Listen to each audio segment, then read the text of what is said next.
Prove the following मधलं second example, cos 40 degree plus cos 50 degree plus cos 70 degree plus cos 80 degree equal to cos 20 degree plus cos 10 degree. तिथे आपल्याला prove करायचं आहे LHS side equal to RH side. LHS साईडला सगळ्या terms सगळे functions हे cos मध्ये आहेत, फक्त अँगल वेगळे आहेत.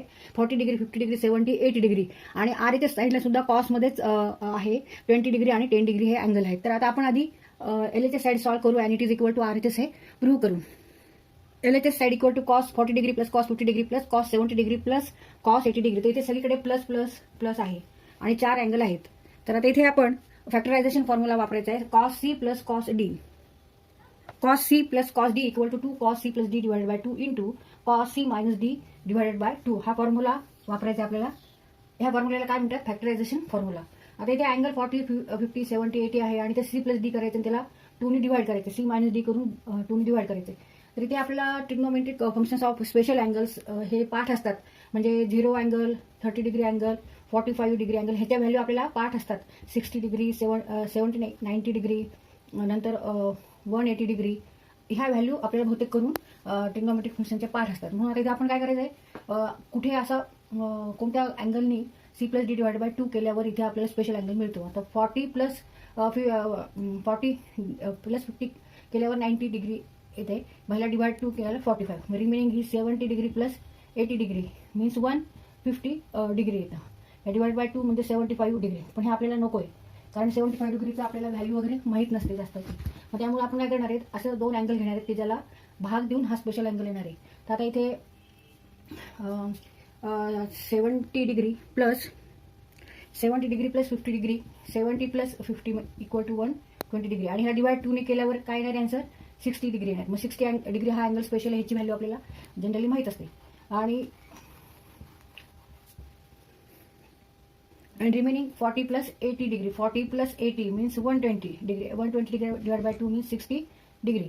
तर इथे आपण हे अँगल घेऊ एकत्र आणि मग C प्लस Dचा फॉर्म्युला वापरू. आता cos 40 डिग्री आणि cos 80 डिग्री आपण घेऊ. cos 40 degree plus cos 80 degree plus cos 50 degree plus cos 70 degree. किंवा आधी 70 डिग्री तरी चालेल. 70 डिग्री आधी घेऊ. 70 डिग्री मायनस प्लस 50 डिग्री. इथे सुद्धा आपण आधी 80 घेऊ कारण इकडे आपल्याला मायनस करायचं C मायनस D. मग असं तरी नाही केलं तरी चालतं पण असं घेऊ आपण, हे सोपं जातं. कारण आता इथे C plus D cos C plus D cos C plus cos D.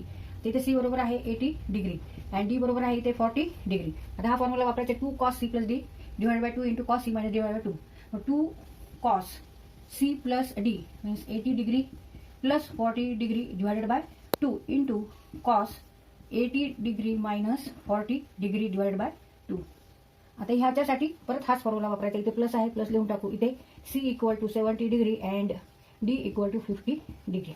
मग 2 cos C plus D means 70 degree minus 50 degree divided by 2 plus minus नाही plus into cos C minus D 70 degree minus 50 degree divided by 2.